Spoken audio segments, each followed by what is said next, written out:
Es un privilegio estar en la casa de Dios y poder compartir la palabra de Dios con ustedes. Voy a invitarles que en este momento recuerden, la mayoría de las lecturas bíblicas van a estar en la pantalla. No es que estemos en contra de leer la Biblia, es simplemente que es más práctico hacerlo de esta manera y de esa forma. Usted no tiene que estar usando su teléfono tal vez y distraerse un poco. Estamos tratando de evitar las distracciones. Bueno, dicho esto, yo creo que ya tienen ustedes el título de mi mensaje enfrente en las pantallas. 3 demostraciones tangibles de que vamos de camino al cielo. Y esto no estaba en mi introducción, pero déjenme explicarle algo. Todos nosotros estamos yendo en un camino y ese camino nos va a llevar a algún lugar. A algunos de nosotros ese camino nos va a llevar al cielo, a otros les va a llevar a un camino que tal vez al final no deseen ir, y es el infierno. Entonces es muy importante que todos entendamos esta realidad. Jesús nos dijo en San Juan capítulo 14 que en la casa de su Padre hay muchas moradas preparadas para nosotros. La palabra moradas se refiere a habitaciones, lugares específicos para nosotros. En realidad, Él nos anunció que lo que está haciendo en este preciso momento es prepararnos esos lugares. En otras palabras, que Él está en el cielo preparándonos un lugar para que cuando nosotros lleguemos ahí, ya todo esté listo. También Jesús nos dejó saber que Él regresará para llevarnos con Él, para que donde Él está, nosotros también estemos. Entonces, Cristo va a regresar y nos va a llevar con Él. Y en este momento nos está preparando un lugar para que donde Él esté, nosotros también estemos. Esa es la enseñanza bíblica. El libro de Primera de Juan, capítulo 4, nos habla acerca de ciertas características visibles que deben exhibir todas las personas que van de camino al cielo. En otras palabras, si usted va de camino al cielo, pues entonces debe de tener ciertas características. Déjenme ilustrárselo de esta manera. Es como que si usted va a volar, y para volar, bueno, varias cosas tienen que suceder. Lo primero probablemente es tener el deseo de ir a algún lugar. Número 2, debes de comprar el boleto. Número 3, tienes que ir al aeropuerto, tienes que pasar inspección. Número 4, tienes que esperar hasta que esté listo el avión para abordar. Pero cuando vayas a entrar, tienes que tener un ticket. No te van a dejar entrar si no tienes un ticket. Entonces es muy importante comprender, si usted quiere ir a algún lugar, debe tener ciertas características. Si usted quiere ir al cielo, usted también debe tener ciertas características. Ahora bien, hoy compartiré el mensaje titulado 3 demostraciones tangibles de que vamos de camino al cielo. La palabra tangible significa que se puede ver, que se puede palpar, que se puede experimentar con esas cosas. Entonces, es algo que todos debemos de exhibir. La primera demostración tangible de que exhibe una persona que va de camino al cielo es que puede distinguir los espíritus. El cristiano es capaz de examinar todos los espíritus. Note lo que dice la Biblia en 1 de Juan capítulo 4. Amados, no creáis a todo espíritu, sino probad los espíritus si son de Dios, porque muchos falsos profetas han salido por el mundo.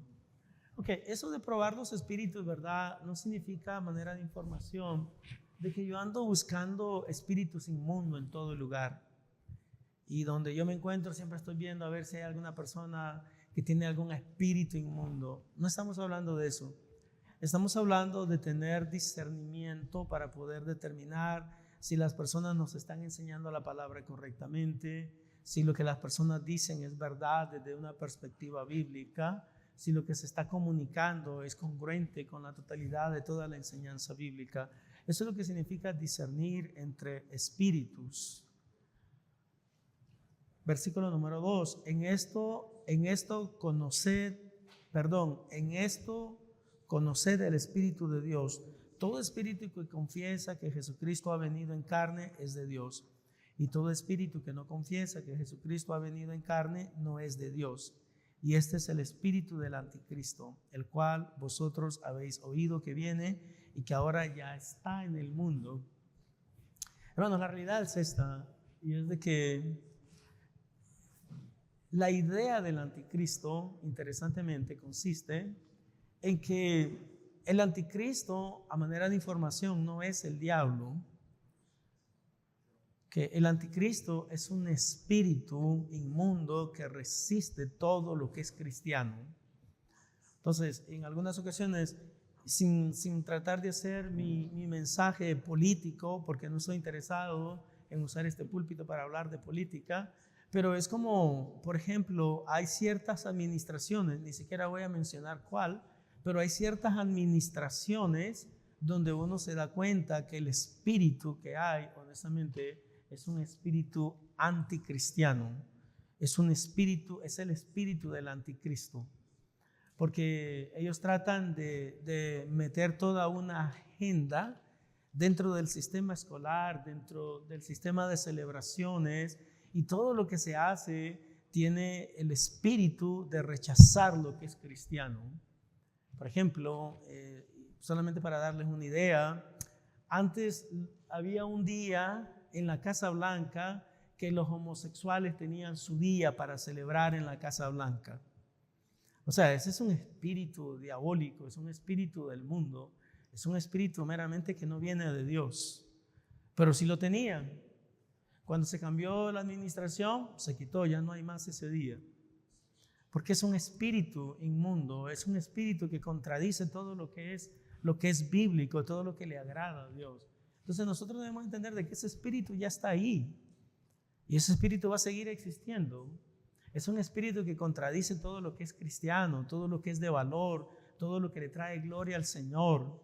O sea, por ejemplo, es un espíritu, el espíritu del anticristo que existe en las escuelas, y estoy hablando de las escuelas primarias, por ejemplo, en que le dicen a los niños, no importa lo que tú en este momento, ni siquiera tienes que determinar qué es lo que tú eres. Más tarde tú puedes decidir si quieres ser un niño, quieres ser una niña.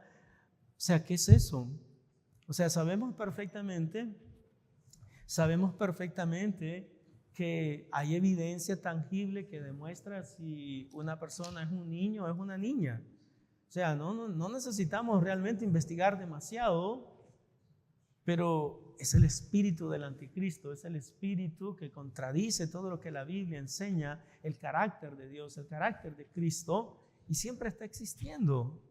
Todo lo que se opone a Cristo es el anticristo. Todo lo que se opone a los valores bíblicos es el anticristo. No sé si están conmigo siguiendo esta lógica. O sea, para que no piensen ustedes, no, es que es una persona el anticristo. No, el anticristo es un sentir. Es básicamente lo que dice la palabra de Dios. Es el espíritu que ahora opera en los hijos de desobediencia. Salud. Ahora bien, en este caso específico, él pone como ejemplo que algunas personas no creen que Jesucristo vino en carne. Algunas personas dicen, no, solamente vino en espíritu, pero no en carne. Ahora, si usted niega cualquiera de las características fundamentales de la persona de Cristo, ese es el espíritu del anticristo. Por ejemplo, y créanmelo, hermano, ni quiero que ustedes lo vean esto como una propaganda política, ni mucho menos como propaganda religiosa, pero yo a los testigos de Jehová no los dejo entrar mucho a mi casa, y la razón por la cual no los dejo entrar mucho a mi casa no es porque les tenga miedo, sino porque ellos son diabólicos. Y cuando digo que son diabólicos, es que ellos patentizan, expresan de manera tangible el espíritu del anticristo. ¿Y por qué les digo esto? Porque ellos afirman de manera categórica de que Jesucristo no es Dios. Y ese es un espíritu anticristo. Ese es un espíritu que refleja la realidad del mundo.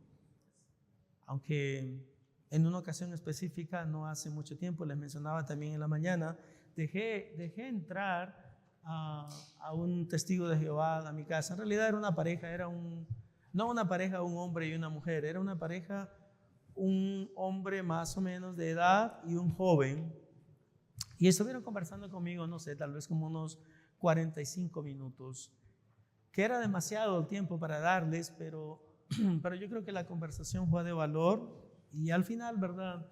Yo creo que quedamos claros de que ellos creen en algo que la Biblia no enseña, creyendo de que Jesucristo no es Dios. Eso significa que Jesucristo solamente es un hombre y ese es el espíritu del anticristo. Es lo mismo decir que Jesucristo solamente es Dios y no es hombre, ese es el espíritu del anticristo, pero también el espíritu de anticristo es decir de que Jesucristo no es Dios, sino que solamente es hombre. Entonces debemos de tener mucho cuidado con este tipo de creencias y este tipo de filosofías meramente que reflejan la humanidad. El cristiano ha vencido al espíritu del anticristo. Noten el versículo número 4: hijitos, vosotros sois de Dios y los habéis vencido, porque mayor es el que está en vosotros que el que está en el mundo. Ellos son del mundo, por eso hablan del mundo y el mundo los oye. Ok, aquí vale la pena, hermanos, hacer una pequeña aplicación y observación.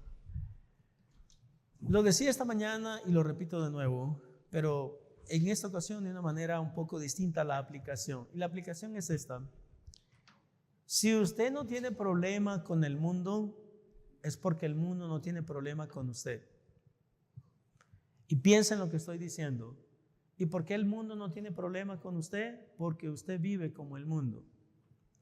Porque cuando usted empiece a vivir diferente, entonces sí van a tener problemas. Eso no lo digo yo, eso está en la palabra del Señor.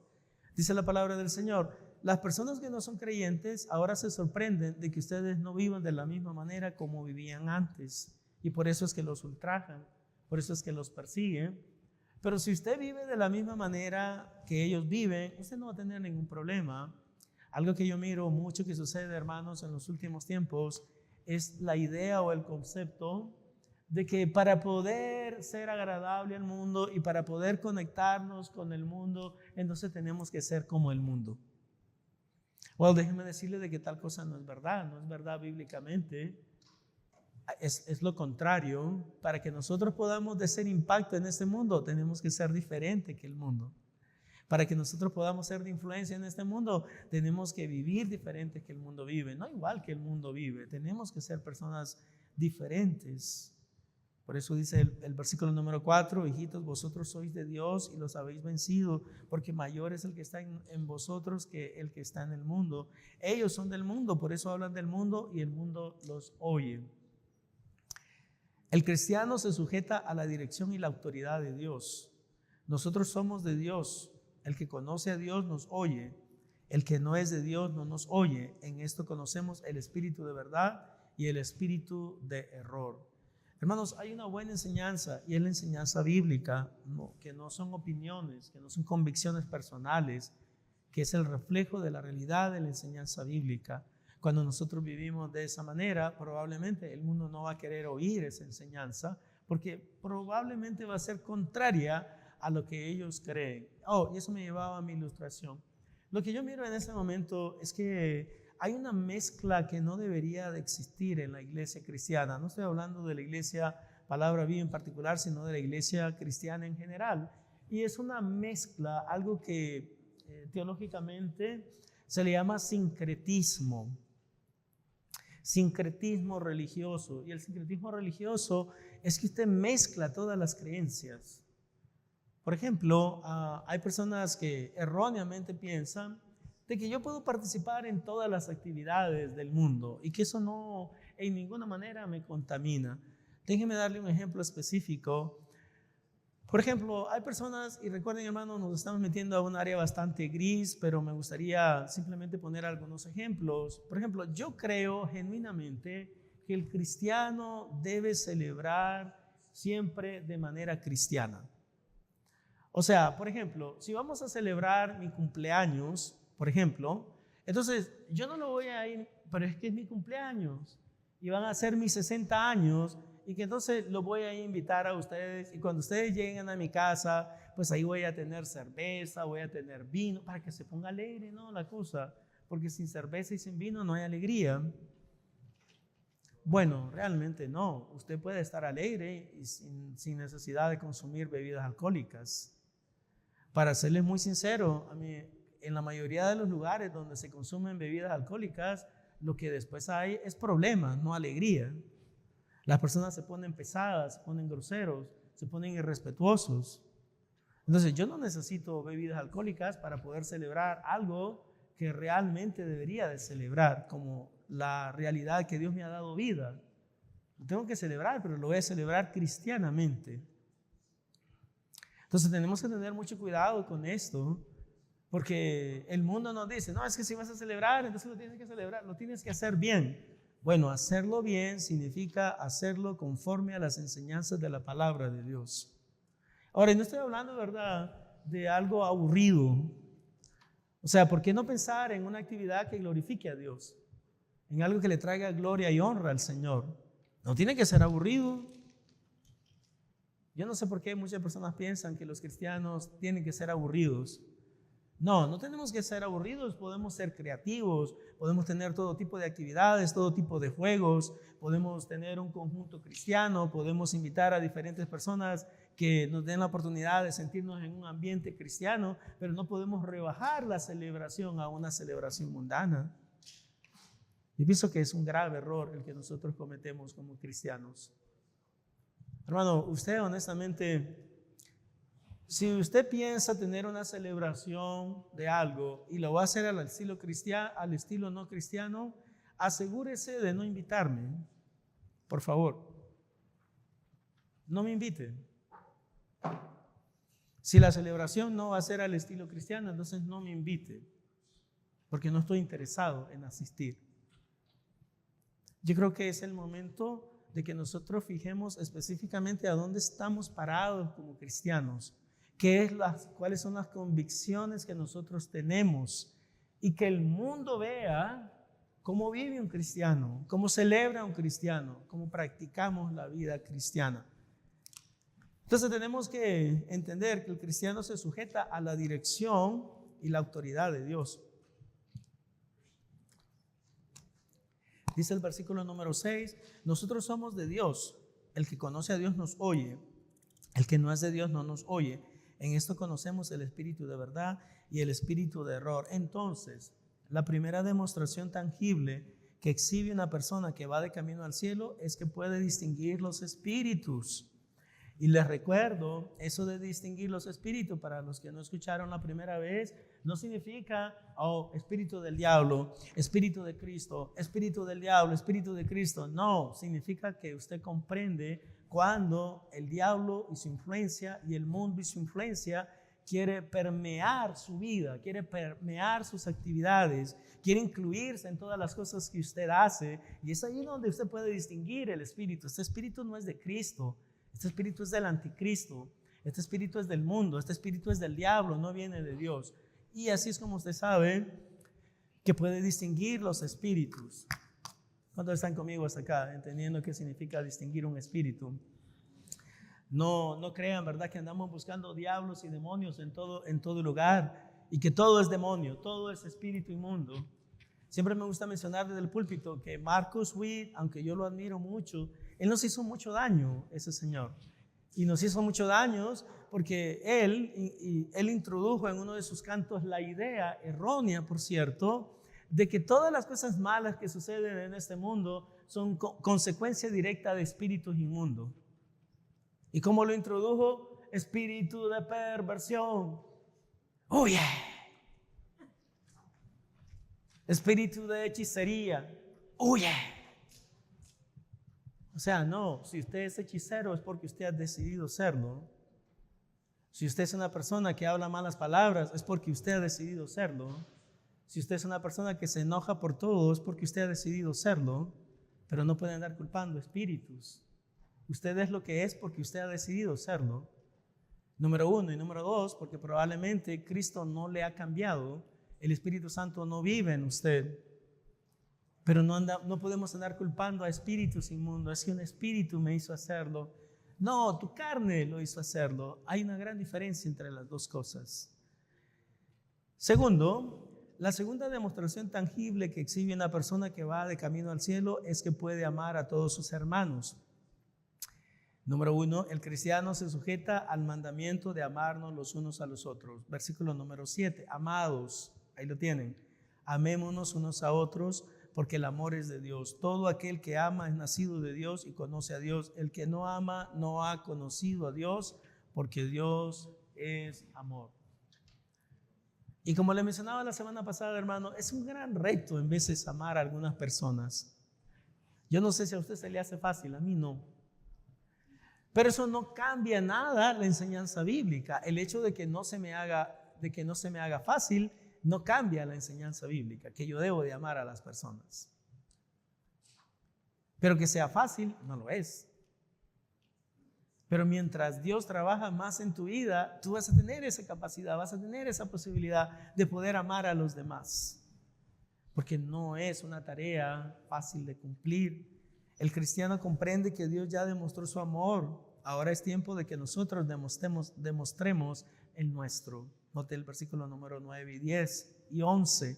En esto se mostró el amor de Dios para con nosotros, en que Dios envió a su Hijo unigénito al mundo para que vivamos por Él. Ok, vamos a hablar de esto, vamos a verlo por partes.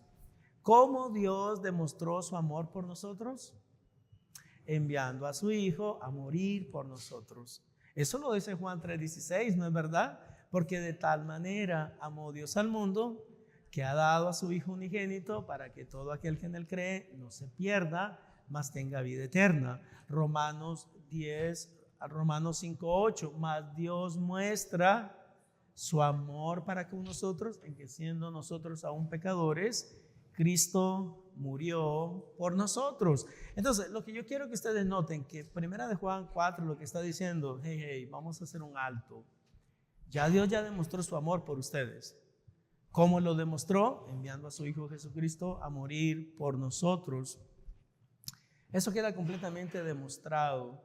En esto consiste el amor, no en que nosotros hayamos amado a Dios, sino que Él nos amó a nosotros y envió a su Hijo en propiciación por nuestros pecados. La segunda cosa que es importante de entender es que nosotros realmente amamos a Dios y amamos al prójimo en respuesta de lo que Dios ya hizo.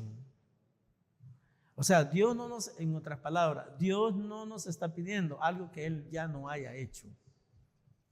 Yo sé que nosotros, como lo mencionaba esta mañana, muchas veces queremos pedirle a las personas que hagan lo que nosotros no estamos dispuestos a hacer, pero en este caso específico la palabra del Señor nos dice, número uno, ya Dios demostró su amor. Número dos, Dios ya hizo lo que Él tenía que hacer. Entonces en la última parte de ese versículo dice la Biblia, amados, si Dios nos ha amado así, debemos también nosotros amarnos unos a otros. Y la pregunta, hermanos, porque vale la pena hacer la aplicación, ¿usted ama a todo el mundo?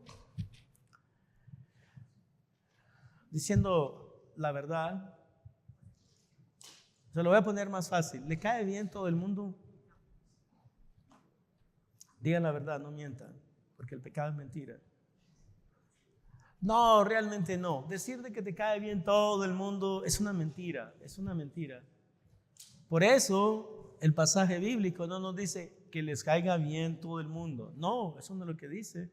Por eso el pasaje bíblico nos dice, amen a todas las personas. Ahora, cuando amo, realmente desde una perspectiva cristiana, amar quiere decir de que yo no estoy interesado en hacerte daño a ti. No sé si me explico. Se lo voy a explicar de una manera muy clara. Porque cuando yo te amo, yo no te quiero hacer daño. Y si no te quiero hacer daño, entonces no quiero meterte a problemas. Entonces no voy a hablar mal de ti. Entonces no voy a chismear acerca de ti. Siempre lo digo desde el púlpito. La persona que ama, entonces le dice a las personas las cosas de frente, pero no anda hablando por atrás. Y esa debe ser la filosofía cristiana. Hermanos, estoy cansado personalmente de vivir en un mundo donde la mayoría de personas no tiene el valor cristiano, moral, espiritual de poder decirle a las personas las cosas de frente. O sea, ¿qué pasó con el cristianismo de este momento? Donde a todo el mundo le tenemos miedo.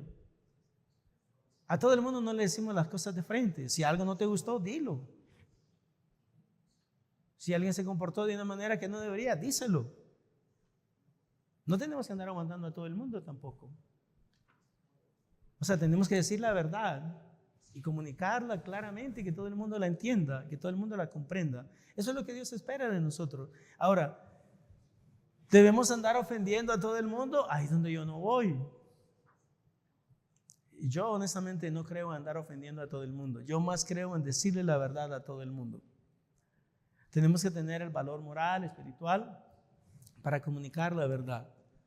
Siempre me gusta mencionar y traer a colación a la hermana María, no María Torres, para que quede claro que no es María Torres, pero la hermana María Gil. María Gil siempre decía lo mismo, y eso es lo que yo miro que no hay en este tiempo. O sea, ¿por qué no decir la verdad en amor y con amor? La hermana María Gil siempre decía la verdad. No, Luis. Es la única persona que de manera regular no me decía pastor. Siempre era Luis. No, Luis. Uno tiene que tener valor moral. Valor, ¿cuál es la palabra que ella utilizaba mucho? Valor civil. Para decirle la verdad a todo el mundo. Y hermanos, eso es lo que yo no miro. Y por el otro lado, lo que miro es un montón de gente viviendo una vida desagradable delante de Dios y desagradando a Dios, pero que no dicen la verdad, no comunican lo que realmente sienten. Entonces yo creo que como cristianos debemos de vencer esa situación y pasar a otro nivel de vida cristiana, que podamos amar a los demás, que podamos comunicar la verdad, que podamos decir la verdad en amor. Me encanta cómo el apóstol Pablo escribía. Noten, hoy en día casi nadie lo haría, pero es interesante porque la manera como él miraba la vida era completamente diferente como la miramos hoy. Cuando él escribe a la iglesia de Corinto, específicamente le dice: hermanos, porque he sido informado por los de Cloé que hay entre vosotros divisiones. Para los que no saben, Cloé era una familia. Y él dice específicamente el nombre de la familia. Una buena manera de evitar los chismes es siempre asegurarse de que si alguien le viene a decir algo a usted, usted le diga a esa persona: mira, ahora que tú me lo dijiste a mí, ahora vamos a ir juntos a decírselo a la persona que tú me acabas de decir algo de él o de ella. Les garantizo que se evite el chisme. Se los garantizo. Pero lo que pasa es que nosotros somos chismosos. Y alguien nos está diciendo, desde que alguien le diga a usted: mira, te voy a decir algo, pero no se lo digas a nadie. Entonces no me lo digas. No me lo digas. Porque si me estás diciendo que yo no se lo debo decir a nadie, entonces tú me estás diciendo un chisme de alguien. Ahora bien, no estoy hablando de manera de información. Cuando alguien viene a pedirme consejería, obviamente eso es confidencial. Pero para serles muy honesto, aún en consejería yo me aseguro que lo que me están diciendo es verdadero. Porque cada vez que una mujer me viene a hablar de su marido y me dice: mi marido es así, mi marido es allá, mi marido hace esto, entonces yo siempre le digo: yo creo que es muy importante que yo hable con tu marido, o viceversa. Pero la realidad es esta. Una de las cosas que me he dado cuenta a través de muchos años de ministerio es que cuando la esposa viene a hablar de su marido, mal de su marido, interesantemente, cuando yo voy a hablar con él tiene una versión diferente. Pero ¿saben lo que más me sorprende? Que cuando están juntos, que los tengo a los dos, entonces ninguno quiere decirse las cosas. Dile lo que te incomoda. Exactamente. Dile a él lo que tú me dijiste a mí. Pero díselo. ¿Cuál es el miedo? Hermanos, yo creo que esa es la única manera que vamos a vivir correctamente la vida cristiana, cuando todos nos digamos la verdad de frente. Mientras todos andemos así, de que nadie le dice la verdad a nadie, o sea, no vamos a vivir en paz. Siempre vamos a vivir una mentira, siempre vamos a vivir un engaño. Y Dios no quiere que vivamos un engaño, Dios quiere que vivamos una realidad.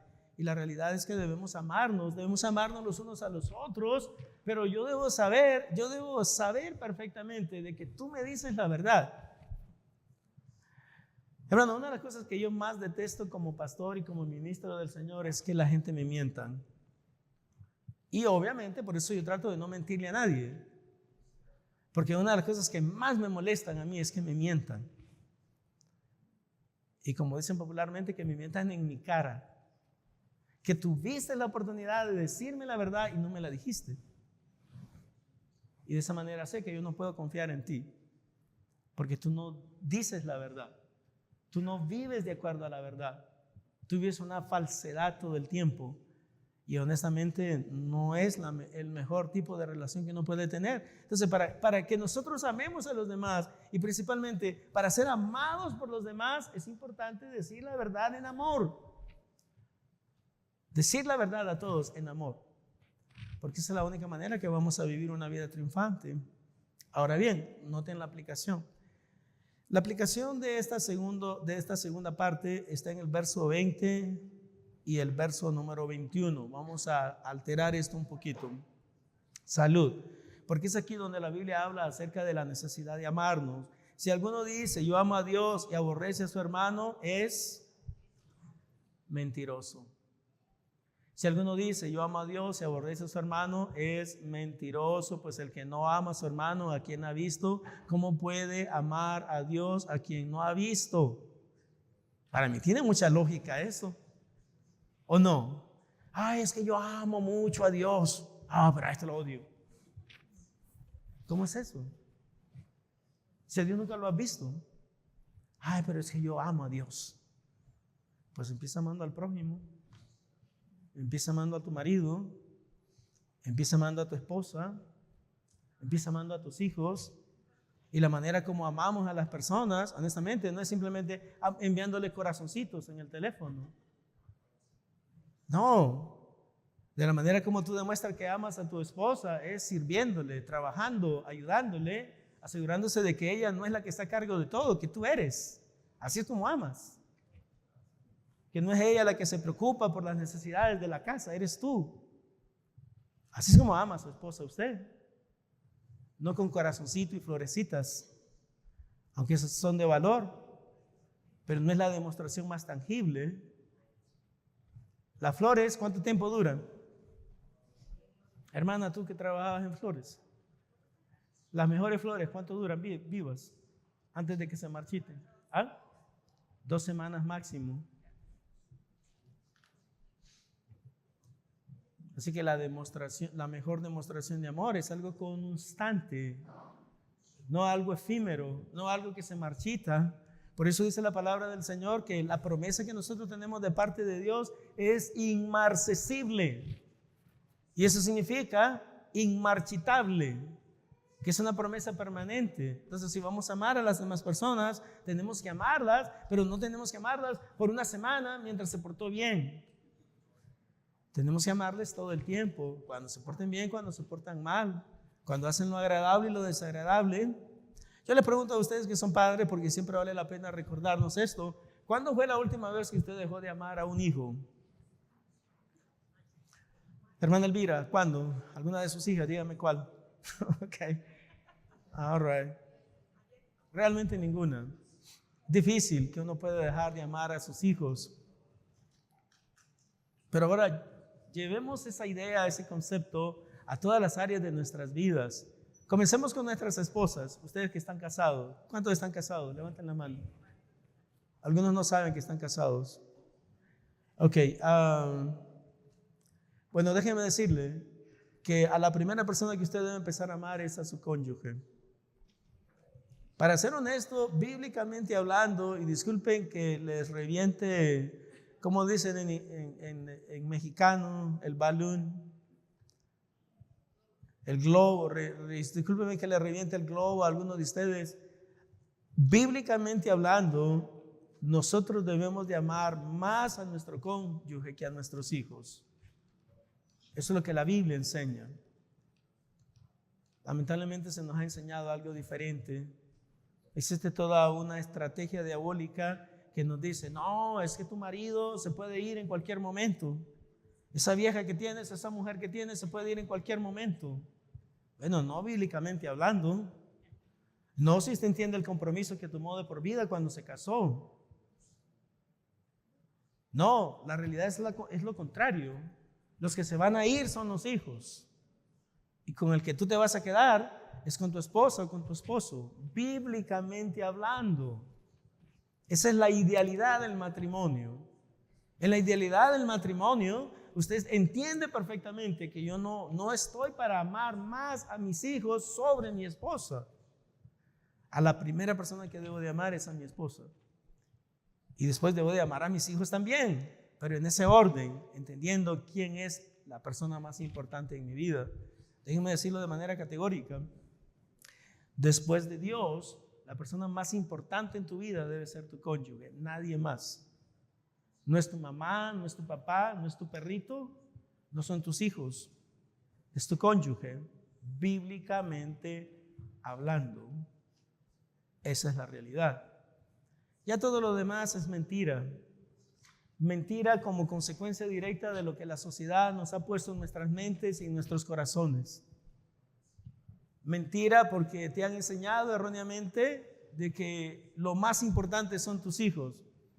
Y cada vez que lo veo, ¿verdad?, viniendo de algunas mujeres, me doy cuenta que no entienden el plan de Dios. El plan de Dios no es que tus hijos sean lo más importante, es que tu cónyuge sea lo más importante, sin dejar a un lado la realidad de la responsabilidad que tenemos de poder dirigir y bendecir a nuestros hijos de todas las maneras que podamos. Versículo número 21.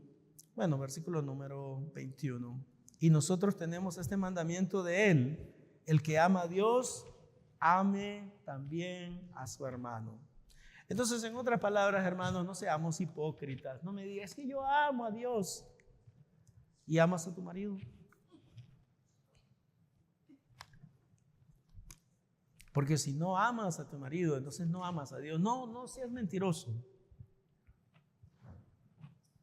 Si tú dices, yo amo a Dios, pero no amo a mi esposa, eres un mentiroso. Porque a Dios nunca lo has visto. Y por eso es que dices eso. Por eso, hermanos, miren, por eso a mí me impresiona mucho cuando yo leo ciertos pasajes bíblicos y que los entiendo y digo, wow, realmente hay una gran enseñanza. Pongan atención en la ilustración que les voy a dar. Jesús vino a ver a un hombre paralítico y le dijo al hombre, pongan atención porque esto es importante, es lo mismo que sucede en este momento, en este pasaje, porque es fácil hablar, Jesús miró al paralítico y le dijo al paralítico, hijo mío, tus pecados te son perdonados. Mira que todos se acuerdan. Los maestros de la ley, los fariseos, los saduceos, los escribas que estaban ahí, estaban cavilando, dice la Biblia, ni siquiera estaban hablando, estaban cavilando, estaban pensando en sus mentes y estaban diciendo, este hombre es un blasfemo, este hombre es un pecador, porque solamente Dios tiene facultad en este mundo para perdonar pecados. Eso es verdad. Solamente Dios puede perdonar pecados. Por eso es, bueno, iba a decir estúpido, pero sin sentido de que una persona vaya a un padre y que el padre te perdone tus pecados. A un sacerdote estoy hablando. Es estúpido, porque no tiene el más mínimo sentido. Los hombres no podemos perdonar pecados. Pero interesantemente, ellos estaban pensando en eso, estaban cavilando, dice la Biblia, pensando en sus mentes y en sus corazones. Este hombre es un blasfemo, este hombre es un pecador, porque ningún hombre tiene facultad en la tierra para perdonar pecados. Entonces Jesús se volvió a ellos y les dijo, ¿ustedes por qué piensan así en sus mentes? Pongan atención, les dijo Jesús, ¿qué es más fácil? Aquí viene la prueba. ¿Qué es más fácil? Y ahora yo quiero que ustedes piensen, porque seguro tal vez nunca lo han analizado en profundidad este texto. ¿Qué es más fácil? Le dijo Jesús. Decirle a este hombre, tus pecados te son perdonados, o decirle, levántate, toma tu camilla y vete a tu casa. ¿Qué es más fácil? Esa es la pregunta que Jesús les hizo, y esa es la pregunta que a usted yo le hago. ¿Qué es más fácil? ¿Qué es más fácil? A ver, no los escucho. Alguien que me responda. ¿Decir qué cosa? Tus pecados te son perdonados. Es más fácil. Ahora, para los que respondieron, porque los demás se me están durmiendo, ¿por qué es más fácil decir tus pecados te son perdonados? Porque nadie lo puede ver. No hay nada, no hay ninguna manera de que las personas puedan saber de que realmente le he perdonado los pecados. Es más fácil. Por eso es más fácil decir, oh, yo amo a Dios. ¿Y cómo yo voy a saber realmente si tú amas a Dios o no amas a Dios? Jesús le dijo a estas personas que estaban ahí, le dijo, pues para que sepan, bueno, para que sepáis, hablando con la Reina Valera, pues para que sepan que el Hijo del Hombre tiene potestad, autoridad en este mundo para perdonar pecados, le dijo al paralítico, le dijo, levántate, toma tu lecho y vete a tu casa. ¿Qué les parece? Pero lo mismo sucede con nosotros, nos encanta hablar. Oh, yo soy un gran cristiano. Oh, yo soy un hombre que le sirve a Dios. Oh, yo soy un hombre que ama a Dios. Bueno, pues demuéstralo con tus acciones, demuéstralo con tu fe, demuéstralo con la pasión que tienes por Cristo, demuéstralo porque participas en todo lo que engrandece el reino de Dios, demuéstralo de manera tangible, no con palabras, porque de palabras estamos cansados, por lo menos yo estoy cansado, de solamente palabras, pero no nos veo hacer nada. A muchas personas, no estoy hablando de ustedes, ¿ok? Pero no hacemos mucho. Hablamos mucho, pero hacemos poco. Cavilamos demasiado y actuamos poco. Decimos que confiamos, pero no confiamos. Hermanos, y es tiempo de demostrar nuestra fe, de demostrar lo que creemos, de demostrar nuestras convicciones de manera tangible. Eso me lleva a mi último punto, y es esta: la tercera demostración tangible que exhibe una persona que va de camino al cielo es que está controlada y dirigida por el Espíritu Santo. Primero, el cristiano ha sido sellado con el Espíritu Santo. ¿Cuántos lo saben? ¿Usted sabe que usted ha sido sellado con el Espíritu Santo? Sellado. Dice la palabra del Señor, en esto conocemos que permanecemos en Él y Él en nosotros, en que nos ha dado, ya no están ahí todavía, es el 13, me regresé al 13. Estoy en el 13. En esto conocemos que permanecemos en Él, versículo número 13. Y Él en nosotros, en que nos ha dado de su Espíritu. Y nosotros hemos visto y testificamos que el Padre ha enviado al Hijo, el Salvador del mundo. Hermano, Dios vive en el corazón del creyente.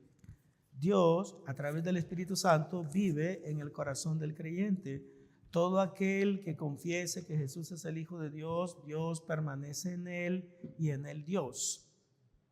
Y nosotros hemos conocido y creído el amor de Dios, y nosotros hemos conocido y creído el amor que Dios tiene para con nosotros. Dios es amor, y el que permanece en amor permanece en Dios y Dios en Él. Amados hermanos, una de las cosas más hermosas que nosotros podemos comprender es: si tú estás en Dios y Dios está en ti y tú has sido sellado con el Espíritu Santo, entonces una de las manifestaciones más espontáneas que van a existir en tu vida es que tú aprendes a amar a los demás, a amarles y a soportarlos como son. El cristiano tiene confianza total en su futuro glorioso en el cielo. Versículo número 17. En esto se ha perfeccionado el amor en nosotros, para que tengamos confianza en el día del juicio, pues como Él es, así somos nosotros en este mundo. En el amor no hay temor, sino que el perfecto amor echa fuera el temor, porque el temor lleva en sí castigo, de donde el que teme no ha sido perfeccionado en el amor. Nosotros le amamos a Él porque Él nos amó primero. Solamente quiero hablar con relación a ser perfeccionado en el amor, porque en el amor no. Principalmente, ¿verdad? Lo que ese pasaje significa es esto, de que no tenga duda de amar. O sea, lamentablemente, muchos a no tener la capacidad de amar. ¿Y saben por qué muchas personas no aman? Porque la última vez que amé me lastimaron o me hirieron. Así que ya no más. Bueno, entonces tú no estás confiando en la realidad de que Dios puede transformar, de que Dios puede renovar, de que Dios puede crear personas diferentes. Hoy estaba hablando con alguien esta mañana y él me decía, pastor, yo recuerdo que habían tres jóvenes en la iglesia que eran rebeldes, contradictorios, difíciles. Y ahora los tres, o por lo menos de un grupo más grande, 3 de ellos ahora son pastores. Y uno de ellos es ese especialista en lengua hebrea. Pero estoy convencido de que alguien tuvo que amar a esas personas. Alguien tuvo que mostrarle el amor de Cristo. Porque si no, no estuvieran donde están. ¿Cuál es la conclusión y la aplicación? Si hiciéramos una pequeña encuesta con relación a dónde pasaremos la eternidad, es mi criterio que la mayoría de nosotros responderíamos que en el cielo. Ese es mi criterio. En realidad, me gustaría que de esa manera respondiéramos la mayoría de nosotros. Si les preguntáramos, ¿usted va a ir al cielo cuando muera? A mí me gustaría que todos respondiéramos, sí, voy a ir al cielo cuando yo muera. Pero a la vez me encantaría que todos nosotros estuviéramos completamente seguros de que ahí es donde vamos a pasar la eternidad. Porque recuerden, hermanos, no es lo que usted dice ni lo que usted cree. Es lo que usted puede demostrar. A mí se me hace muy interesante porque ese es un principio mucho que se usa en las cortes judiciales. No importa lo que sabes, no importa lo que digas, lo que me importa es lo que podamos demostrar. Si no lo puedes demostrar, entonces te puedes decir lo que tú quieras. Tal vez es verdad, tal vez no es verdad, pero no lo puedes demostrar porque no tienes nada tangible que lo demuestre. Con esto de estar seguros, no me refiero a poner en duda nuestra salvación, ya que todo lo que era necesario para ser salvos, Cristo ya lo hizo por nosotros. Más bien me estoy refiriendo a la evidencia que debe acompañar a nuestra seguridad de salvación. En otras palabras, a las obras que corroboran nuestra confesión de fe. En esta tarde hemos hablado de 3 maneras tangibles de demostrar que vamos de camino al cielo.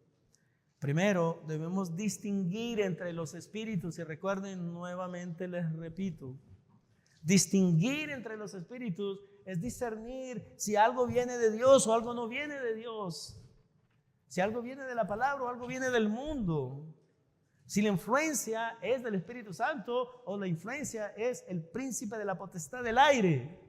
Así es como usted distingue espíritus. No es que anda clasificando demonios ni nada por el estilo. Dice Efesios capítulo número 2, versículo número 1: y Él os dio vida a vosotros cuando estabais muertos en vuestros delitos y pecados, en los cuales anduvisteis en otro tiempo, siguiendo la corriente de este mundo, conforme al príncipe de la potestad del aire, el espíritu que ahora opera en los hijos de desobediencia, entre los cuales también todos nosotros vivimos en otro tiempo, en los deseos de nuestra carne, haciendo la voluntad de la carne y de los pensamientos, y éramos por naturaleza hijos de ira, lo mismo que los demás. Efesios capítulo 6, versículos número 11 y 12 dice: vestíos de toda la armadura de Dios para que podáis estar firmes contra las acechanzas del diablo, porque no tenemos lucha contra sangre y carne, sino contra principados, contra potestades, contra los gobernadores de las tinieblas de este siglo, contra huestes espirituales de maldad en las regiones celestes. Esa es la lucha que tenemos. Segundo, debemos amar a nuestros hermanos. Y tercero, el Espíritu Santo debe tener supremacía sobre nuestras vidas.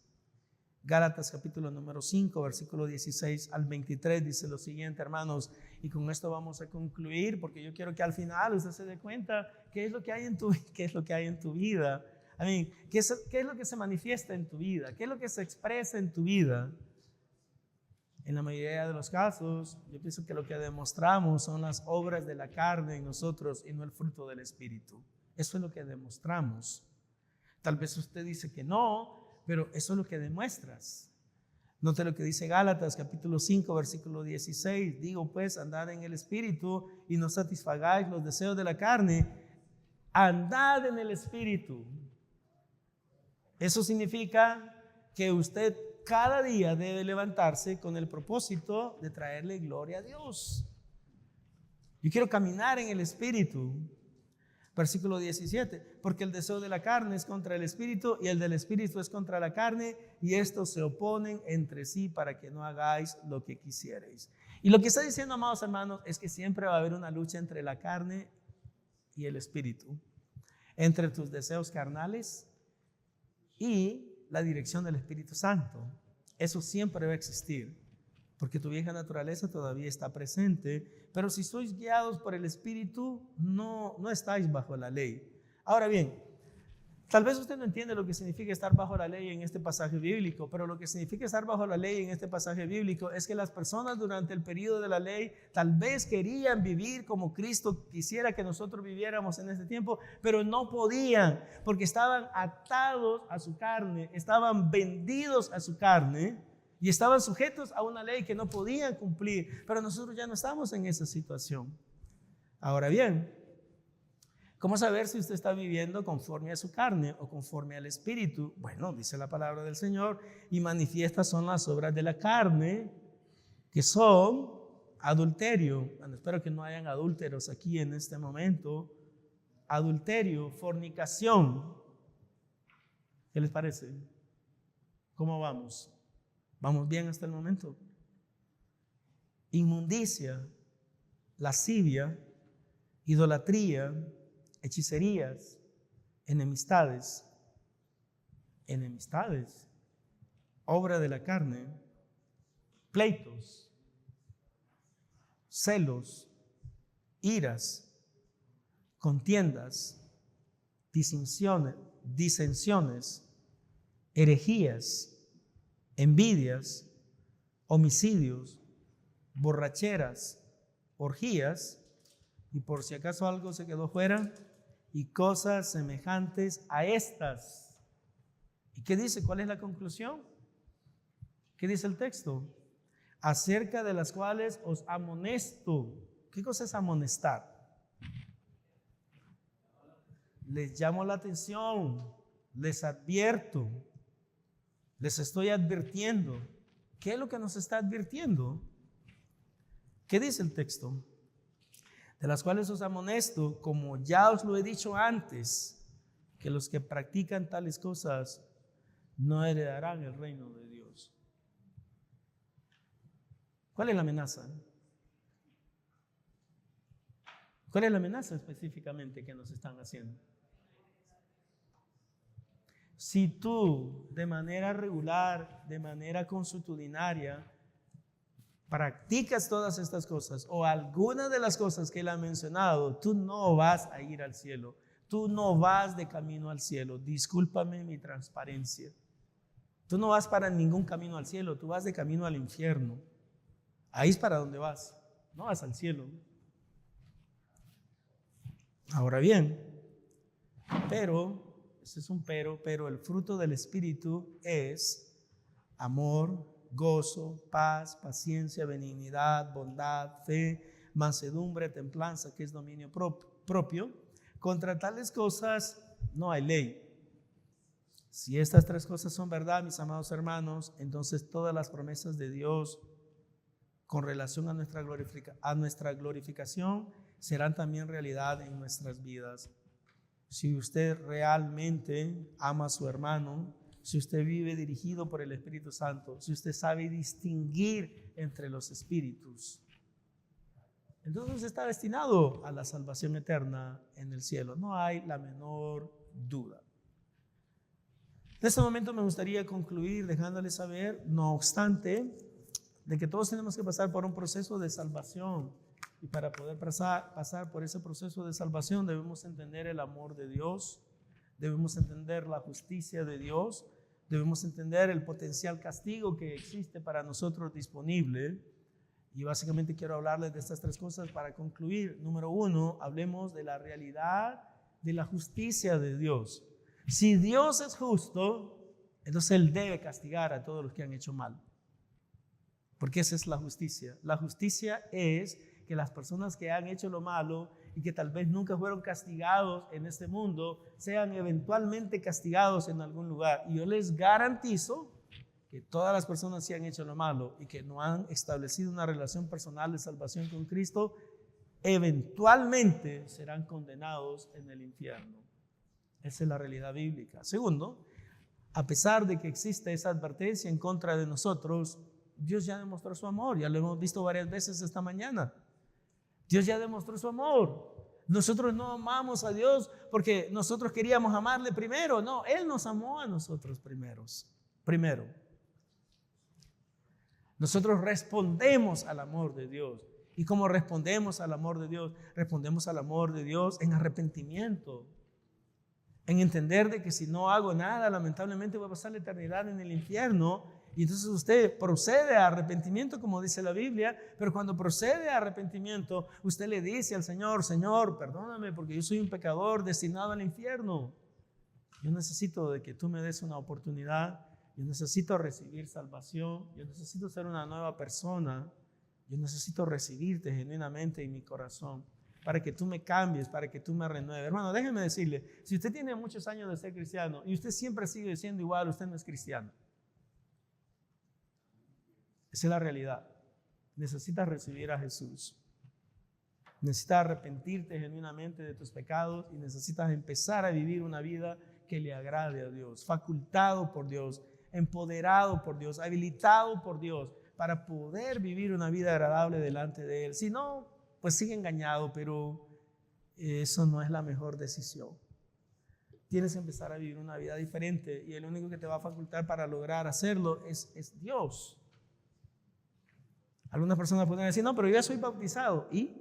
Bautizado, mojado eres. Porque eso no significó nada, porque ni siquiera entendiste lo que estabas haciendo.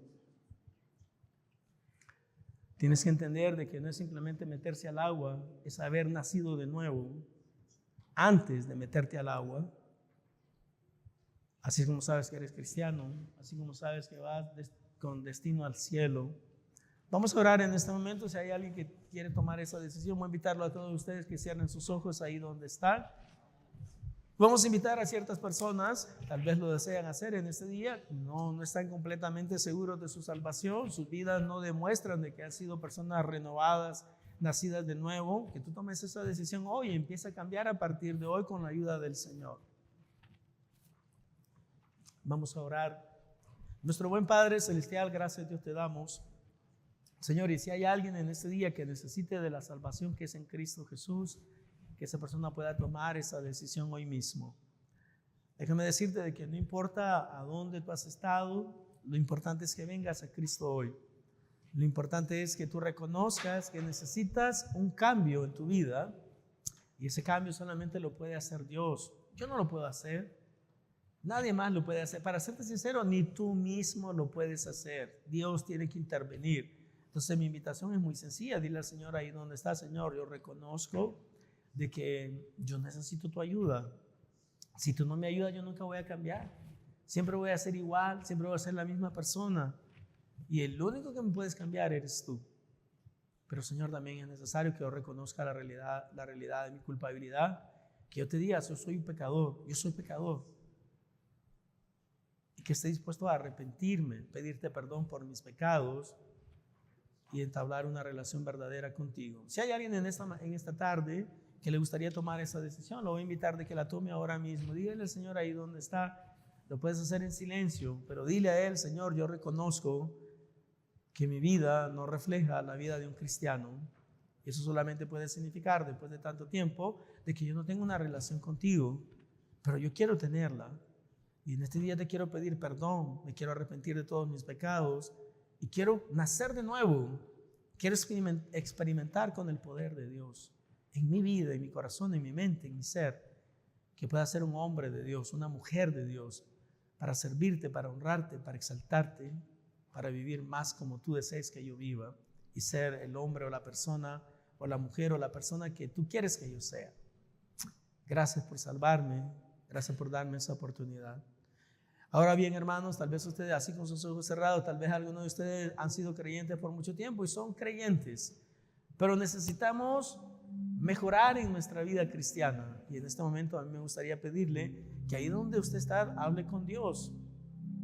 Dígale a Él, pero con toda sinceridad: Señor, yo sé que yo soy cristiano, lo sé perfectamente, pero lo que sucede en mi vida, Señor, es que la carne muchas veces me controla. La carne toma control sobre mí. Y lo que yo quiero pedirte en este día es que tú me ayudes a liberarme de mi carne. Como decía Moody, que el Señor nos libre del diablo que llevamos dentro. Y no estamos hablando de ningún espíritu inmundo, estamos hablando de nuestra corrupta vieja naturaleza, que en muchas ocasiones nos está venciendo, en muchas ocasiones está tomando dominio sobre nosotros y no nos está permitiendo que el Espíritu Santo controle nuestras vidas, y permitimos que la carne controle nuestras vidas. Y mi amado hermano, hermana, yo te invito en este momento que ahí donde tú estás, si tú deseas que oremos por ti, que te pongas en pie donde estás. Y vamos a estar orando para que Dios te libere de ti mismo, para que Dios me libere de mí mismo, con relación específicamente a un estilo de vida que es incongruente con las expectativas específicas que Dios tiene de hombres y mujeres que han confiado en Él para salvación y para vida eterna. Que Dios nos ayude a poder dar evidencia de que estamos en Él. Y si tú quieres que oremos por ti, te voy a invitar de que te pongas en pie en este momento, ahí donde tú estás. Pónganse en pie todas aquellas personas que desean que oremos por ustedes.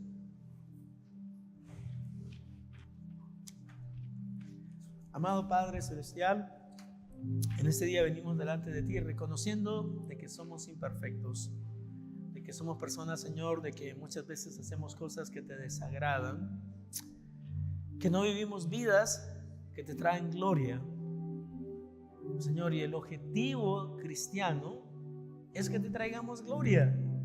Tú no nos has llamado simplemente para que estemos sentados en una banca. No nos has llamado para que nosotros, Señor, nos sintamos bien con nosotros mismos.